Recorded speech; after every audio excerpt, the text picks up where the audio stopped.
तो चलिए देखते हैं इस वीडियो का टॉपिक क्या है। ईएसजी क्या है? ईएसजी रिपोर्टिंग स्टैंडर्ड्स और ढांचे। कुछ प्रमुख ईएसजी रिपोर्टिंग मानक और ढांचे। ईएसजी रिपोर्टिंग में आने वाली मुख्य चुनौतियां और ईएसजी रिपोर्टिंग के फायदे। ईएसजी मतलब है पर्यावरण, एनवायरनमेंट, सामाजिक, सोशल और शासन, गवर्नेंस। ये तीन शब्द मिलकर एक ऐसा पैमाना बनाते हैं जिससे कंपनी की जिम्मेदारी का आंकलन किया जाता है। पर्यावरण, एनवायरनमेंट का मतलब है कि कंपनी पर्यावरण की रक्षा कैसे करती है। क्या वे कम प्रदूषण करती है? क्या वे पानी और जंगलों की सुरक्षा करती है? क्या वे कचरे का सही निपटान करती है? ये सब सवाल पर्यावरण के दायरे में आते हैं। सामाजिक, सोशल का मतलब है कि कंपनी समाज के लिए क्या करती है। क्या वे अपने कर्मचारियों का ध्यान रखती है? क्या वे महिलाओं, दिव्यांगों और कमजोर वर्ग को समान अवसर देती है? क्या वे स्थानीय समुदाय की मदद करती है? ये सब सवाल सामाजिक जिम्मेदारी के अंतर्गत आते हैं। शासन, गवर्नेंस, इसका मतलब है कि कंपनी कैसे चलती है। क्या कंपनी के नियम कायदे अच्छे हैं? क्या कंपनी पारदर्शी है? क्या कंपनी के अधिकारी ईमानदार है? क्या कंपनी शेयरधारकों के हितों की रक्षा करती है? ये सब सवाल शासन के दायरे में आते हैं। जब कोई कंपनी इन तीनों पहलुओं पर अच्छा प्रदर्शन करते हैं तो इसे ईएसजी स्कोर अच्छा मिलता है। इसका मतलब है कि कंपनी पर्यावरण, समाज और अपने कर्मचारियों के लिए जिम्मेदार है। इसे कंपनियों में निवेश करने वाले लोग भी समझते हैं कि उनके पैसा का अच्छा इस्तेमाल हो रहा है। ईएसजी का विचार आजकल बहुत इंपॉर्टेंट हो गया है। लोग अब सिर्फ पैसा कमाना नहीं चाहते बल्कि ये भी देखना चाहते हैं कि उनका पैसा किस तरह इस्तेमाल हो रहा है। ईएसजी एक ऐसा पैमाना है जिससे कंपनियों की जिम्मेदारी को मापा जा सकता है। अगर आप किसी कंपनी में निवेश करने की सोच रहे हैं तो उसके ईएसजी स्कोर को जरूर देखें। ये आपको ये समझने में मदद करेगा कि आपका पैसा किस तरह के काम में लग रहा है। ईएसजी रिपोर्टिंग स्टैंडर्ड्स और ढांचे। ईएसजी रिपोर्टिंग का मतलब है कि कंपनियां अपने पर्यावरणीय, सामाजिक और शासन संबंधी कार्यों की जानकारी लोगों को देती है और कैसे देती है। ये जानकारी देने के लिए कुछ तय नियम और ढांचे होते हैं जिन्हें ईएसजी रिपोर्टिंग मानक और ढांचे कहते हैं।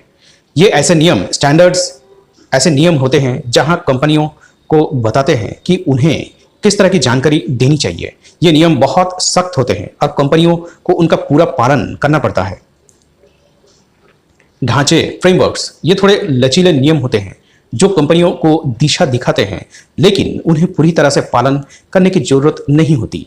ये ढांचे कंपनियों को मदद करते हैं कि वे अपने ईएसजी रिपोर्टिंग को कैसे शुरू करें। इन मानकों और ढांचों की मदद से कंपनियां अपने ईएसजी जानकारी को एक सही तरीके से पेश कर सकती है। इससे निवेशकों, ग्राहकों, कर्मचारियों और दूसरे हितधारकों को ये समझने में आसानी होती है कि कंपनी पर्यावरण, समाज और शासन के लिए क्या कर रही है। कुछ प्रमुख ईएसजी रिपोर्टिंग मानक और ढांचे इस प्रकार है। GRI, ग्लोबल रिपोर्टिंग इनिशिएटिव, ये सबसे पुराना और व्यापक ईएसजी रिपोर्टिंग मानक है। इसमें बहुत सारे विषयों को शामिल किया गया है। SASB, sustainability accounting standards board, ये मानक उद्योग विशिष्ट होता है, मतलब अलग अलग उद्योगों के लिए अलग अलग नियम होते हैं। TCFD, task force on climate related financial disclosures, ये ढांचा सिर्फ जलवायु परिवर्तन से जुड़ी जानकारी देने के लिए है। CDP, कार्बन डिस्क्लोजर प्रोजेक्ट, ये पहले कार्बन उत्सर्जन के बारे में जानकारी मांगता था लेकिन अब ये ईएसजी की पूरी रेंज को कवर करता है। इनके अलावा भी कई और मानक और ढांचे हैं। कंपनियां अपनी जरूरत के हिसाब से इनमें से किसी एक या कई का इस्तेमाल कर सकता है। ईएसजी रिपोर्टिंग मानक और ढांचे का महत्व बढ़ता जा रहा है। आजकल के समय में लोग सिर्फ कंपनी के मुनाफे को नहीं बल्कि उसकी जिम्मेदारी को भी देखते हैं। ईएसजी रिपोर्टिंग इसी जिम्मेदारी को दिखाने का एक जरिया है। की कंपोनेंट्स ईएसजी रिपोर्टिंग के। ईएसजी रिपोर्टिंग में कंपनियां अपनी पर्यावरणीय, सामाजिक और शासन संबंधी कार्यों की जानकारी साझा करती है। इस रिपोर्टिंग में कई महत्वपूर्ण हिस्से होते हैं। पर्यावरणीय प्रभाव, कंपनी के कामकाज से पर्यावरण पर क्या असर पड़ रहा है, जैसे प्रदूषण, जल उपयोग, कचरा प्रबंधन, जलवायु परिवर्तन पर प्रभाव एक्सेट्रा। संसाधन उपयोग, कंपनी किस तरह से संसाधनों का इस्तेमाल करती है, जैसे पानी, ऊर्जा, कच्चा माल। पर्यावरण संरक्षण, कंपनी पर्यावरण की रक्षा के लिए क्या कर रही है, जैसे जैव विविधता संरक्षण, प्रदूषण कम करना, नवीकरणीय ऊर्जा का इस्तेमाल। सामाजिक घटक, कर्मचारियों के अधिकारों, सुरक्षा, स्वास्थ्य, कल्याण और विकास पर ध्यान दिया जाता है। कंपनी अपने आसपास के समुदाय के साथ कैसे जुड़ी हुई है, जैसे सामुदायिक विकास कार्यक्रम, स्थानीय स्रोतों का उपयोग। कंपनी मानवाधिकारों का सम्मान करती है या नहीं, जैसे बाल श्रम, जबरन श्रम, भेदभाव एक्सेट्रा। कंपनी के उत्पादों से लोगों की सुरक्षा को कैसे सुनिश्चित किया जाता है। शासन घटक, कंपनी कैसे चलाई जाती है, जैसे बोर्ड ऑफ डायरेक्टर्स की भूमिका, शेयरधारकों के अधिकार, भ्रष्टाचार निरोधक उपाय। कंपनी के व्यवहार में नैतिकता का कितना महत्व है, जैसे रिश्वतखोरी, धोखाधड़ी, प्रतिस्पर्धी व्यवहार एक्सेट्रा। कंपनी अपनी कार्यों के लिए कैसे जवाबदेह है, जैसे पारदर्शिता, सूचना का खुलासा। इन 3 मुख्य घटकों के अलावा ईएसजी रिपोर्ट में कंपनी की सामग्री, आपूर्ति श्रृंखला, ग्राहक प्रभाव और अन्य संबंधित विषय पर भी जानकारी शामिल हो सकती है। एक अच्छी ईएसजी रिपोर्ट कंपनी की सकारात्मक प्रभावों को दिखाती है और सुधार के क्षेत्रों की पहचान करती है।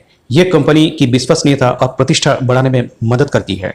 ईएसजी रिपोर्टिंग में आने वाली मुख्य चुनौतियां। ईएसजी रिपोर्टिंग यानी पर्यावरण, सामाजिक और शासन संबंधी जानकारी को सार्वजनिक करने का काम आसान नहीं है। कंपनियों को कई तरह की चुनौतियों का सामना करना पड़ता है। ईएसजी रिपोर्टिंग के लिए बहुत सारे डेटा की जरूरत होती है। ये डेटा कई अलग अलग जगहों से आ सकता है, जैसे कारखाने से, दफ्तर से, आपूर्तिकर्ता से, ग्राहक से एक्सेट्रा। इस डेटा को एक जगह इकट्ठा करना और सही तरीके से व्यवस्थित करना बहुत बड़ा चुनौती है। अभी तक ईएसजी रिपोर्टिंग के लिए एक ही तरह के मानक नहीं बने हैं। हर जगह अलग अलग नियम हैं, जिससे कंपनियों को कन्फ्यूजन होता है। उन्हें समझना मुश्किल हो जाता है कि किस मानक का पालन करें। ईएसजी रिपोर्टिंग में बहुत सारे विषय शामिल होते हैं, जैसे जलवायु परिवर्तन, मानवाधिकार, कर्मचारी कल्याण, आपूर्ति श्रृंखला आदि। इन सब के बारे में जानकारी जुटाना और उसे समझदार तरीके से पेश करना आसान नहीं है। ईएसजी रिपोर्टिंग के लिए पैसों की जरूरत होती है। कंपनियों को डेटा इकट्ठा करने, सिस्टम बनाने और स्पेशलिस्ट को हायर करने में खर्च करना पड़ता है। कंपनी को यह पता लगाना मुश्किल हो सकता है कि उसके ईएसजी प्रयासों का कितना असर पड़ सकता है। कुछ प्रभावों को मापना आसान होता है, लेकिन कुछ का आकलन करना बहुत मुश्किल हो जाता है। कंपनियों को अलग अलग हितधारकों जैसे निवेशक, ग्राहक, कर्मचारी, सरकार आदि की अलग अलग उम्मीदें पूरी करनी होती है। इन सबकी जरूरतों को संतुलित करना चैलेंजिंग हो सकता है। जलवायु परिवर्तन एक बड़ा ईएसजी मुद्दा है। कंपनियों को कार्बन उत्सर्जन कम करने, जलवायु जोखिमों का प्रबंधन करने और जलवायु परिवर्तन से जुड़े अवसरों का फायदा उठाने के लिए कई बदलाव करने पड़ते हैं। ये कुछ मेन चैलेंजेस है जिसका सामना कंपनियों ईएसजी रिपोर्टिंग करते समय करती है। हालांकि इन चुनौतियों के बावजूद ईएसजी रिपोर्टिंग जरूरी है, क्योंकि ये कंपनियों को जिम्मेदार बनने में मदद करती है और अपने इमेज को अच्छा करने में मदद करती है। ईएसजी रिपोर्टिंग के फायदे। ईएसजी रिपोर्टिंग का मतलब है कंपनियों द्वारा अपने पर्यावरण, सामाजिक और शासन संबंधी कार्यों की जानकारी साझा करना। जब कंपनियां दिखाती है कि वे पर्यावरण की रक्षा कर रही है, समाज की मदद कर रही है और ईमानदार से काम कर रही है, तो उनकी प्रतिष्ठा बढ़ती है। लोग ऐसी कंपनियों को ज़्यादा पसंद करते हैं और उन पर भरोसा करते हैं। निवेशक आजकल सिर्फ मुनाफे को नहीं देखते हैं, बल्कि कंपनी की जिम्मेदारी को भी देखते हैं। ईएसजी रिपोर्टिंग से निवेशकों को कंपनी के बारे में अच्छी जानकारी मिलती है और वे उसमें निवेश करने के लिए ज़्यादा उत्सुक होते हैं। ईएसजी रिपोर्टिंग से कंपनियों को अपने जोखिमों को पता चलता है, जैसे पर्यावरणीय आपदा, कर्मचारी समस्याएं या कानूनी कार्रवाई। ईएसजी रिपोर्टिंग से कंपनियों को नए अवसर मिल सकते हैं। एग्जाम्पल के लिए, एक कंपनी जो पर्यावरण के अनुकूल उत्पाद बनाती है, उसे सरकार से सब्सिडी मिल सकती है या नए बाजार खुल सकते हैं। जब कर्मचारियों को पता चलता है कि कंपनी पर्यावरण और समाज की परवाह करती है, तो उनकी संतुष्टि बढ़ती है। इससे कर्मचारियों का मनोबल बढ़ता है और वे कंपनी के प्रति ज़्यादा वफादार बनते हैं। ईएसजी रिपोर्टिंग कंपनियों को नए चीज़ें करने के लिए प्रेरित करती है। जब कंपनियां ईएसजी रिपोर्टिंग करती है, तो वे समाज के विकास में योगदान देती है। उदाहरण के लिए, वे स्थानीय समुदाय की मदद कर सकती है, शिक्षा को बढ़ावा दे सकती है या गरीबी कम कर सकती है। इन सब फायदों के कारण ईएसजी रिपोर्टिंग आजकल बहुत इंपॉर्टेंट हो गई है। ये न सिर्फ कंपनियों के लिए बल्कि पूरे समाज के लिए फायदेमंद है। वीडियो वॉच करने के लिए थैंक्स। प्लीज़ इसे लाइक करें, इसे अपने दोस्तों और परिवार के साथ शेयर करें और हमारे चैनल को सब्सक्राइब तो जरूर करें।